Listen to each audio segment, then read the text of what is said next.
Hi guys and welcome back to the Geek Street where the street speaks. Once again, my name is Jess and I have my buddies Sean and Eric over here. Say hi guys. Hello. Okay, once again, we don't have Harvin over here with us to join us today because Abang is a little busy. No, we kicked him out. Probably, after this we're going to kick him out because he's missing out on recordings. And Kononia being a Star Wars fan, but he's not here for the Star Wars recordings.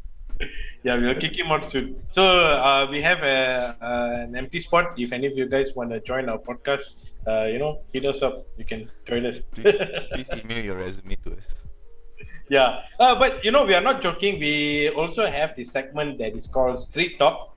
Basically, in Street Talk, we actually invite all these fans who would love to join our channel and to just talk about whatever topic for the day. So if you're interested in jumping on a call with us and having a chat and releasing it as an episode, do hit us up. I'm dead serious about this. We're not going to fire Arvin, but you guys should have just stuck with firing Arvin.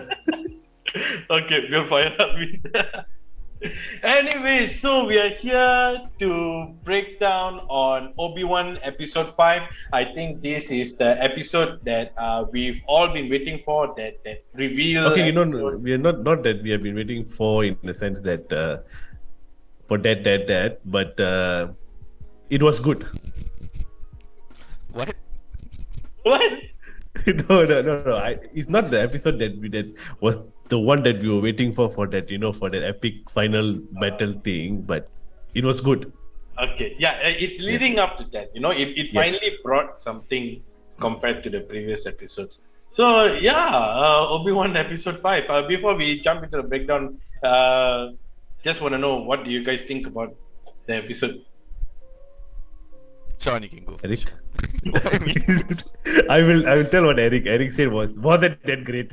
So no, but for me it was very good. I think we'll go more in depth when we do the breakdown, but I think it was a very nice episode. The storyline was so good, with the flashbacks and the present scenes. It sort of like mirrored each other. So it was I think the storytelling was superb. Okay, we shall continue now to the breakdown. No, it does, Eric. Okay, Eric will give not that great opinion. So we just jump into the breakdown for Obi Wan episode 5.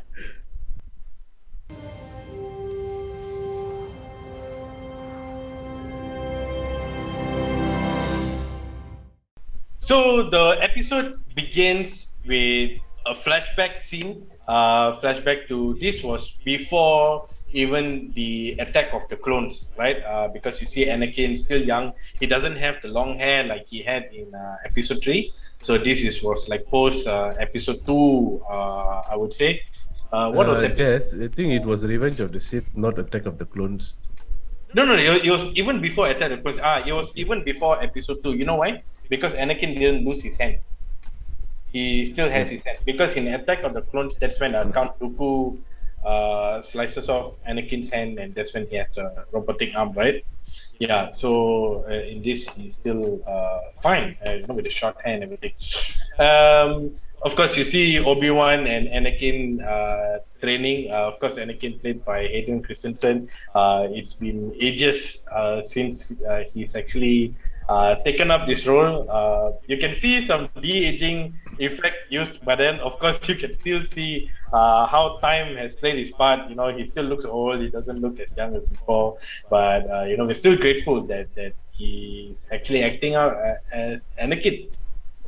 Yeah, so you see them training, and this training montage will take place so many times in between the movie, and it's not like they simply put in the training montage. Every scene has a meaning that reflects back on the state where both Darth Vader and Obi Wan are now. So we'll jump into that later. And right after the flashback, we cut to Darth Vader.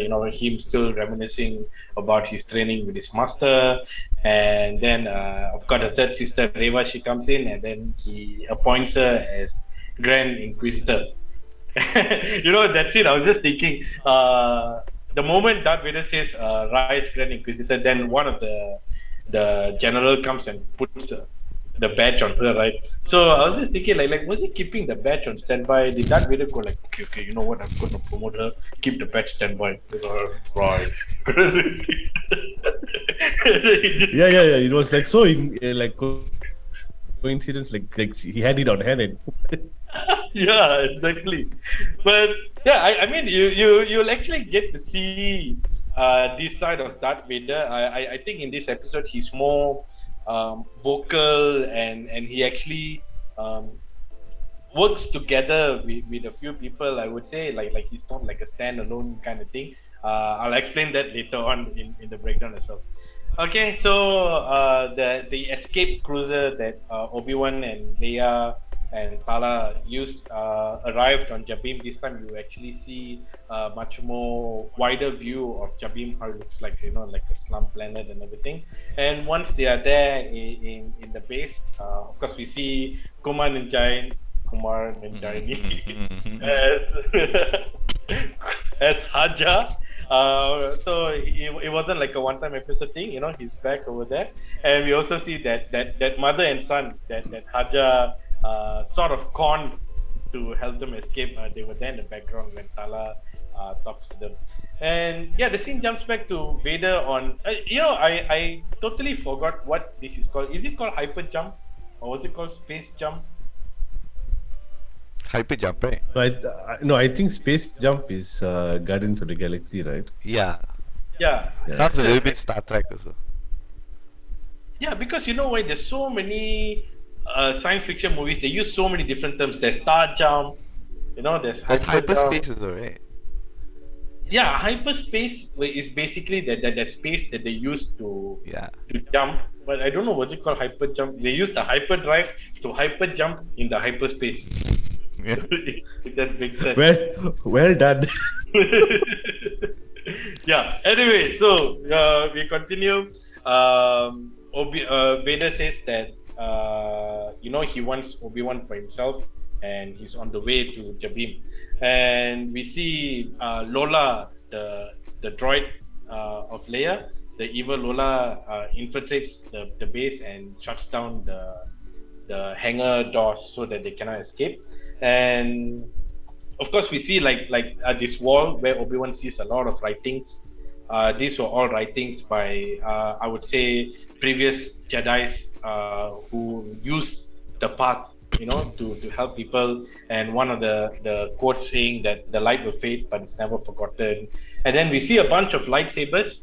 I don't think these lightsabers belong to any of the Jedi's that we were very familiar with, because I think the ones that we were familiar with were the High Council Jedi's, and these lightsabers were actually in the base, if I'm not mistaken, the Imperial base that was under the sea, because we'll see at one side there'll be lightsabers arranged. So I think those were the big guns lightsabers. And also we see a black robe that Obi-Wan takes and see lah. And yeah, Vader launches an attack, so they send in two, I would say like trooper ships down, and Obi-Wan along with the others were planning an escape. Over here, I don't know, is it Obi-Wan being tired or the actor Ewan McGregor being tired? You know, when he calls everyone, he's like, everyone. I was like, bro, people are in a state of panic. Can you like, everyone, can we do this, do that? But I think Obi-Wan is just tired of everything, I would say. Yeah. And then the troopers along with Reva, they come in and they use like a huge cannon. It is something similar to this huge machine gun that were used in the Mandalorian, if I'm not mistaken. When they're having a stakeout in the Cantana. So yeah, they're shooting out the blast doors, and at the same time, Leia offers to go and try to get the hangar doors to open. And we see Tala, she comes and confesses to Obi-Wan, to help him realize that whatever he's doing is for the greater good. and she mentions how that she was involved in the killing of force-sensitive families, and then she says that's why she uses a blaster, to sort of like a redemption. And this blaster looks very much likely as Han Solo's blaster, so probably is the same model. And speaking of blaster, if you guys notice Roken, the black guy who actually handles that base, That's right? Ice Cube son, right? Is he? He looks like it. Yeah, it's Ice Cube son. Oh, I didn't know that. But yeah, he looks and speaks like Ice Cube. Okay, yeah, Ice Cube's son. He actually holds a bowcaster. You know that bow thing, that exact bowcaster that is used by Chewbacca in the original Star Wars trilogy. So probably I don't know. Logan passed on his bowcaster to Chewbacca later on or what. You know, I mean that'd be interesting to see. And yeah, so Obi-Wan decides to negotiate with Reva, to let them go and everything. And that's when she reveals, he finds out, and I think we've been having this discussion for quite some time, ever since the first episode, wondering what was Reva's true purpose and whether was she that youngling Padawan from the night of Order 66. So it's confirmed that she's the exact same girl, and she was abandoned, and she felt like Obi-Wan is responsible for it.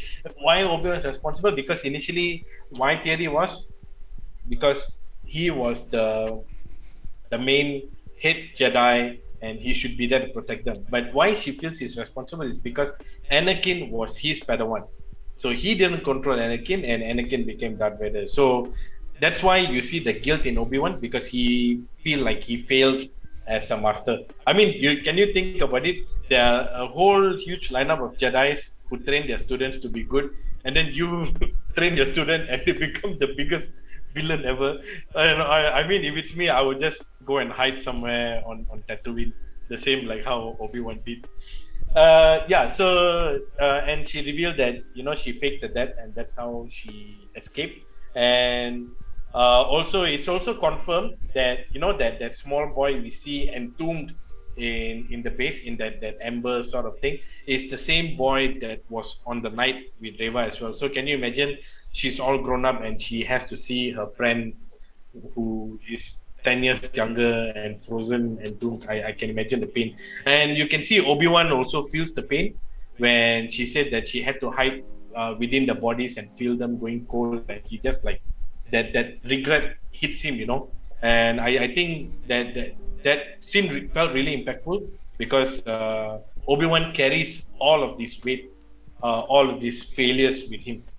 And Reva, of course, she uses Qui-Gon style. I think in Phantom Menace, when Qui-Gon uses the lightsaber to cut through the door, and I remember pretty well there was a huge debate going on. How strong is a lightsaber? Can it cut through steel beams and such thing and everything? So yeah, she uses the same tactic to cut through the door, and then they go into a huge shootout. Okay, that whole scene kind of feels weird because they used the cannon blaster and they couldn't open the door fully, but her lightsaber can. Then why didn't they just use the lightsaber in the first place? Exactly right. Or story building, like. And then when it comes to the shootout, you can see how many stormtroopers, and none of them got. I mean, it should have been a massacre, lah. All of them should have just got shot. I mean, even if the stormtroopers miss, right, they can just shoot anywhere. Just like it's gonna hit. How many of them is gonna hit? I mean, that one is a bit weird, lah. I know Star Wars and stormtroopers, they like to, make stormtroopers never hit. So no surprises there. Well, it makes the stormtroopers like robots, like they don't know where they're aiming Yeah, at. and it's so But many they're of practically them. human beings. Yeah. There's like 40 and 50 of them versus like whoever who's probably 10 or 15 of them who is like waiting for some. Even Obi-Wan, okay lah, Obi-Wan can dodge all the shots, it's fine. But nobody else got killed. I mean, it wasn't a massacre lah when it should have been. Yeah, you realize even stormtroopers, they make really terrible guards. Like I think in episode 4, 2 stormtroopers were bringing Tala, and she just punches them, and then she escapes. And then this time, 2 stormtroopers bring Obi-Wan, and then They don't even need to show him punching the stormtroopers. They just show a shadow because you know why? You know. Yeah. So yeah, I don't even know why do they even do that. It's so pointless, I would say. When you see stormtroopers, you know that the heroes will win. The stormtroopers. So yeah, like Eric mentioned, the shootout. Surprisingly, not many people died. Only a few. Shows how bad the stormtroopers are. And Tala, she gets shot, and of course, every hero needs to get shot in the stomach, not anywhere else, because they need a few moments before they die. So, and I think she had more than just a few Yeah, she moments. had more than just a few moments. yeah. So they had this sad violin scene. This was composed by the same person who I think did for Loki as well. Probably Disney hired her. I can't remember her name. It's a female. So yeah, during the sad violin scene, before the violin scene, we actually see how strong Net 8 is. You know, when he throws off a stormtrooper like so far away, and then he's punching them and everything, and then of course he sacrifices himself to block Tella, and he dies. And Tella sacrifices herself, and she tells Obi-Wan, "May the Force be with you." And she uses this bomb, right? This is the exact same kind of bomb that was introduced in the Empire Strikes Back. Yeah, I know. No, I think the Last Jedi. If you guys remember, when Han Solo was frozen in this carbonite thing, right? Mhm. And he's been held. That was, I think it was Empire Strikes Yeah, Back. Empire Strikes Back.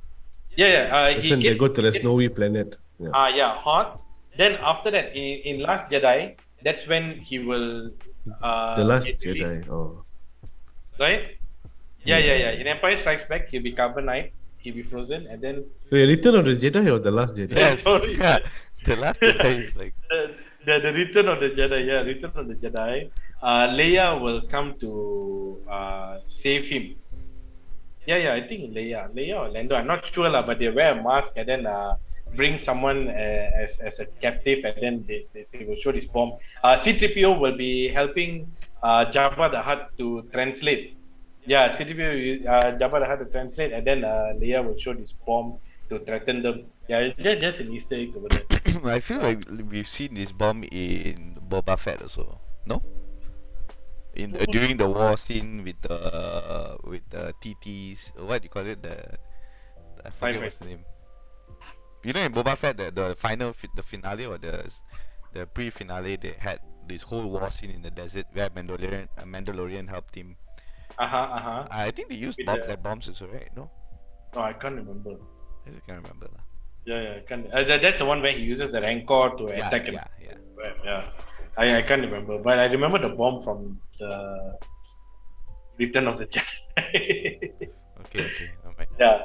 Okay, so she sacrifices herself and she dies, um, and you can see that Vader can sense Obi-Wan's sense of defeat, because at that moment Vader says that we already have him. You can ask the team to retreat back. And then at that moment, Obi-Wan also says that everything is lost. Like, I'll just give myself up. So that sense of giving up. But at the same time, Roken convinces him to do something, and then of course Obi-Wan comes up with a plan to surrender. And it makes me think, so why did Tala even sacrifice herself in the first place if you're just going to surrender yourself? That's what and he plan said. yeah, That's what exactly. Roken said. Yeah, the sacrifice wouldn't have gone to waste. That's what he said. But it felt like it went to waste. But of course, he didn't, because in the end they escaped. Right? He didn't really give himself in. Then, when Obi-Wan pretends to surrender himself, of course he's brought in front of Reva, the third sister, and he says this really cool line: "You're not bringing him to me. I'm bringing him to you." So in a way saying that, I'm helping you to give you what you want. I surrender myself, and Vader will come, and you can step. So yeah, of course, Darth Vader comes in. He approaches to confront Obi-Wan, but then they escape um, through the doors and everything. And at the same time, Leia saves Lola, and she notices that I forgot what was the chip called. Yeah, the chip. Yeah, that yeah. So once she removes the chip, and they manage to get the doors open, and yes, this is the epic scene, which I really loved. I think it was really good when the cruiser was taking off, and Darth Vader just uses the force, and he just holds them, and that whole scene, I think I could keep that as my wallpaper of Darth Vader just standing there and holding the cruiser flying off. It was really cool, but of course, this is not the first time we see this sort of strength in the Star Wars franchise. I think in the Attack of the Clones series, the animated series, Ahsoka uh, tried holding off Darth Maul when he's escaping in his ship also. But to see live action, to see Darth Vader doing this, I think in Attack of the Clones also, I think Yoda does something similar with a carrier or something like that, or yeah, something like that, lah. something like that. I'm not surprised. Yeah. I'm not surprised to see Vader do this because in Yeah. the game Fallen Order. Spoilers alert! In the game Fallen Order, towards the end, you will actually face Vader, and no matter as long Vader catches you, or like it's one hit like Vader catches you, you die. You just break your neck or something like you just die. But you won't kill him lah. You just have to fight him and then you escape. So there will be several scenes where he will actually hold off buildings from falling down on him and push out buildings to reach to Cal Kestis. So from that scene, that game itself, we already saw his power, like his true power, how much power he has. So yeah. Yes, we are promoting the game. Who's the game builder? Game what? Or the developer? The- Is it EA? Yeah, EA. So EA, please give us the game for free. The, Thank the you. the second one is coming out. That's why it's so hyped. They are releasing it like Yes, perfect timing. You can give Eric the demo version so he can play it and show it I to don't want demo everybody. version. I want the full version. Yeah, you can give him the full version. Yeah. He'll play it out. Yeah. Then he'll pass it to me. Okay. Yeah, can also. So yeah, he holds off the entire cruiser, and you can see him ripping off the hull, piece by piece. You can actually see him being that angry. And earlier I mentioned that in between they keep showing the training montage, right? So every training montage, it actually shows that Anakin is fighting for victory. And even Obi-Wan says during that training, he says, your need for victory blinds you. So, and that is the same thing that is being applied here. Because Vader is so engulfed in the fact of catching Obi-Wan, he let his guard down until, that the other cruiser just flew off and he just like, oh, damn. And we can't even see his facial expression. Yeah, I mean, if you can see, you'll be like, And no breathing somehow. He was just quiet. No, I think it took him by surprise. He couldn't catch a breath. yeah. Oh my god, yeah, I'm thinking that's how his face was. But behind the mask, he just looks like. No, this what gives him the upper hand. Nobody knows what his facial expression is, so they cannot read him. Yeah. Yeah. So you're telling me when he's confronting Obi-Wan, he can just be like. Yeah. Paul Widow.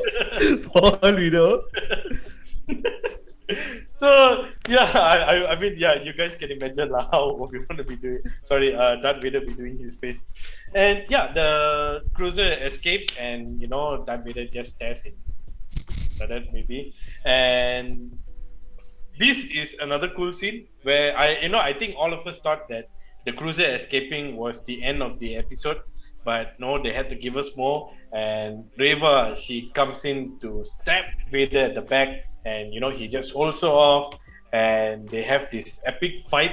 And you know what I really love about this epic fight? Harvin will be editing this video. Please make sure to put this video with the music. There was this scene where Reva tries to attack Vader, and Vader was just avoiding, and he was like, and then the camera was like, shaking like that, and Vader's like, and you can just put a song, and Vader will be dancing to it.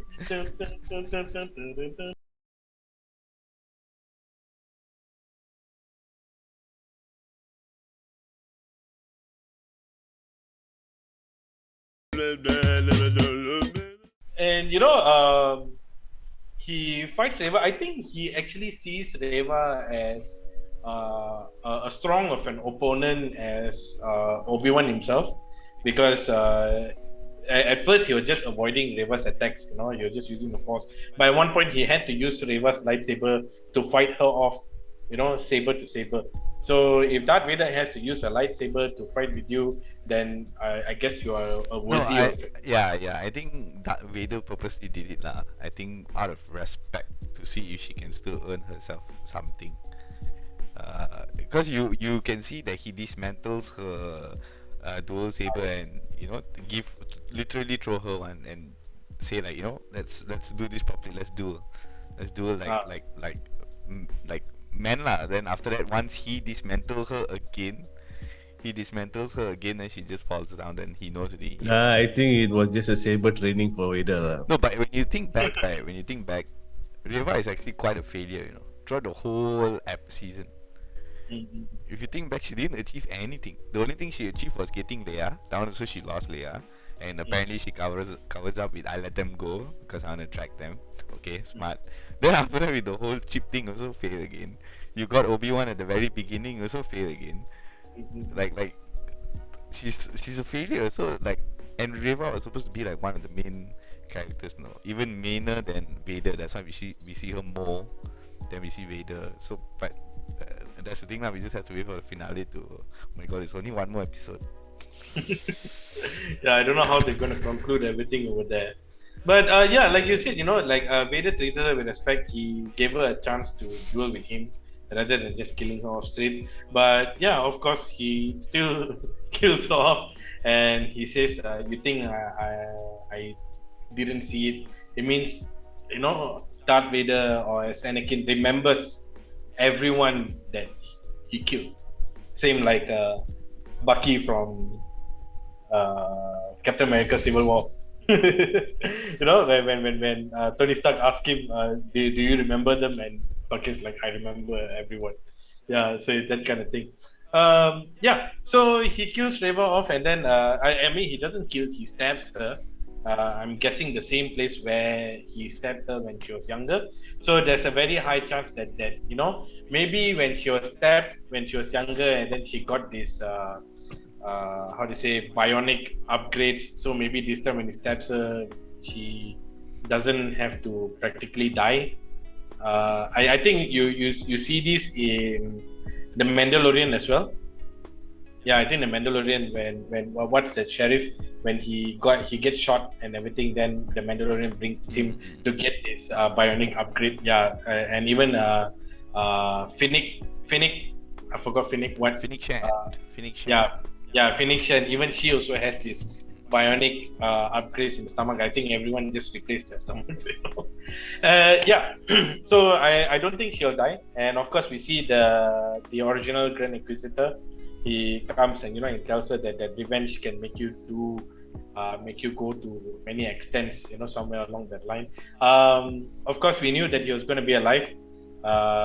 He's still alive. And turns out the actor did an interview, and he mentioned that his character has two stomachs, so only one of his stomach was stabbed, so that's why he survived, because he has another stomach. Yeah. He actually did an interview. I forgot with who lah. Okay. Yeah. Yeah. So and this is where I mentioned that Darth Vader sort of like partner with people. You realize or not, the whole time when Grand Inquisitor was talking, Darth Vader was just standing there, just waiting for Grand Inquisitor to give the cue. When Grand Inquisitor says goodbye, Darth Vader's like, okay. He turns around. So it's like, okay lah, I let you take the spotlight, I just did my job over here. Yeah, so yeah, that's kind of cool.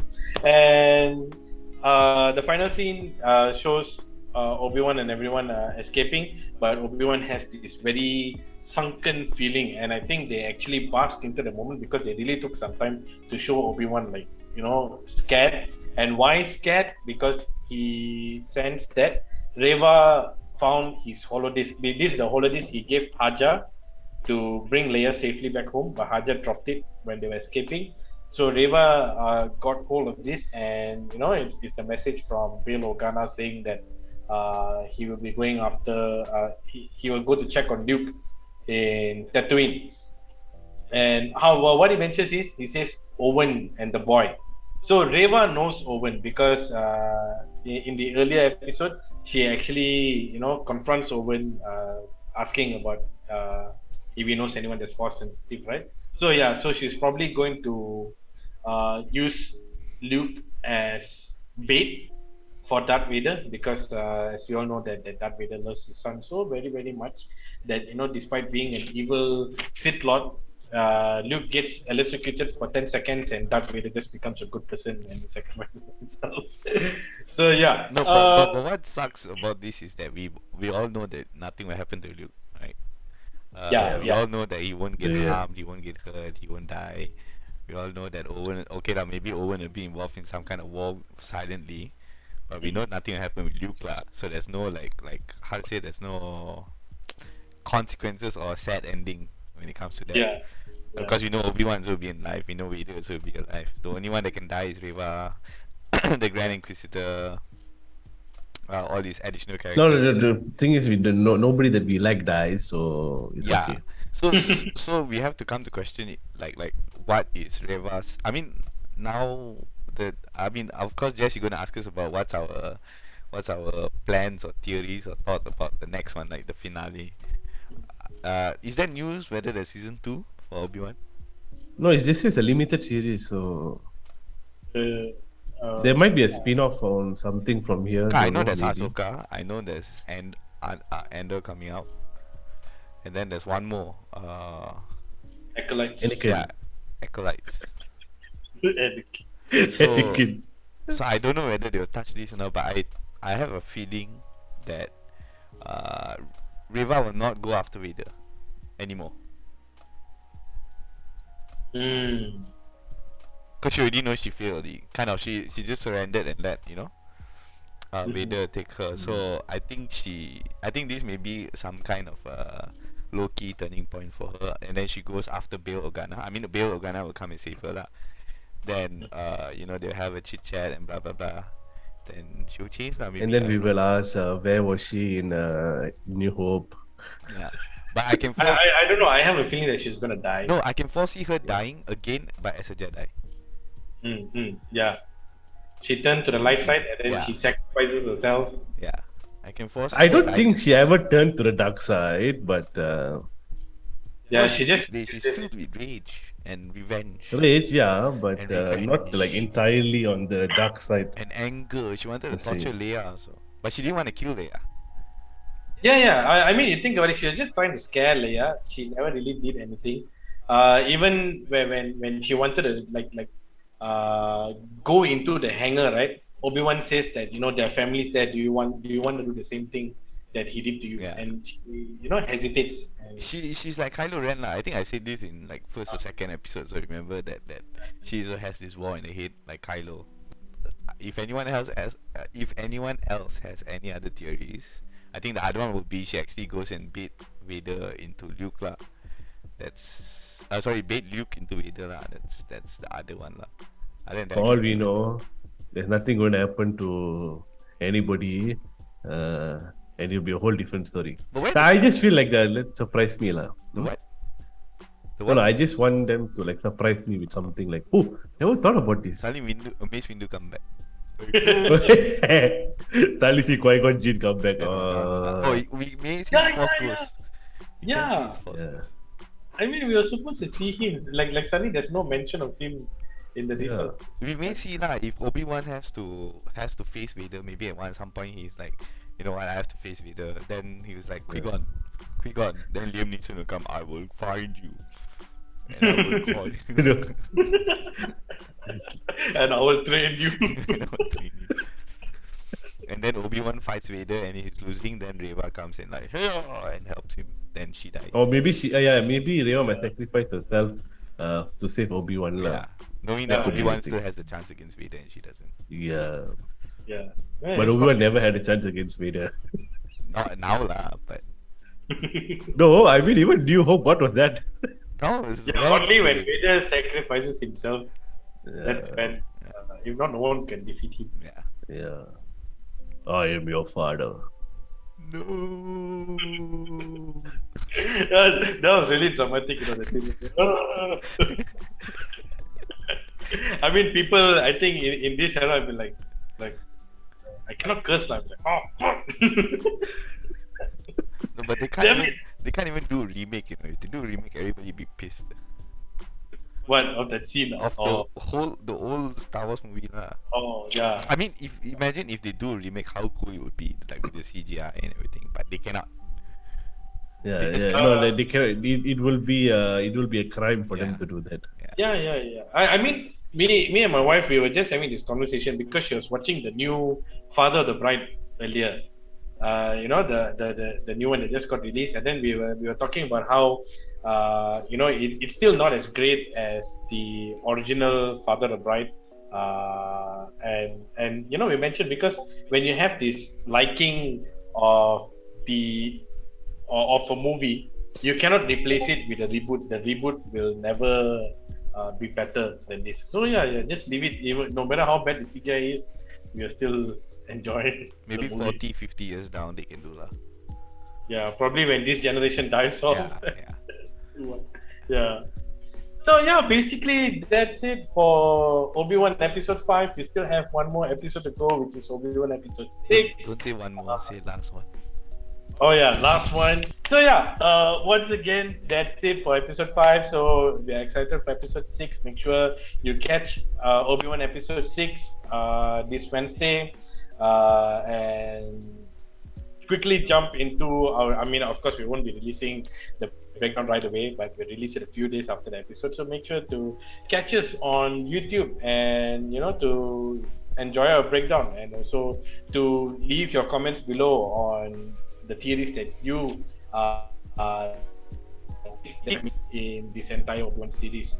Yeah.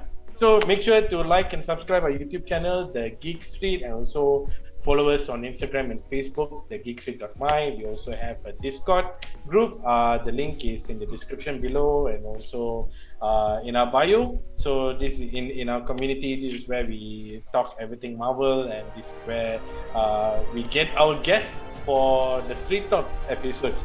So yeah, make sure to check us out. And this is the Geek Street, and the Street has spoken. May the Force be with you. See you guys in the next episode. Bye bye and good night. Adios. Bye-bye.